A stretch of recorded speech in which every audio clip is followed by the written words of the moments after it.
Well, this next story gives new meaning to the words high seas. The Transportation Safety Board says it's worried about crews smoking pot on BC ferries.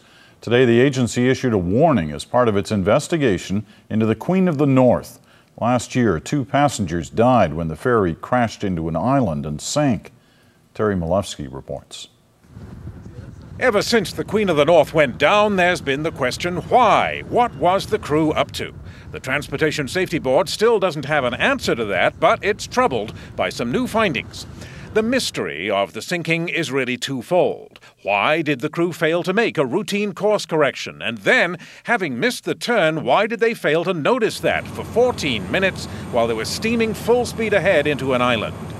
Now, in a warning to BC Ferries, the Transportation Safety Board says several crew members of the Queen of the North regularly smoked cannabis between shifts, both on board and off the vessel. It adds there is no evidence that the crew members on the bridge at the time of the accident were impaired, but it says BC Ferries should determine whether cannabis is in use by crews of other vessels. This should include a review of the effectiveness of the company's policy on alcohol drugs. We have a zero-tolerance policy. The head of BC Ferries says the policy is fine, but enforcing it's a problem, because under the law, the company cannot compel staff to take drug tests. We're calling on the TSB in their final report around the Queen of the North to insert a recommendation for mandatory testing.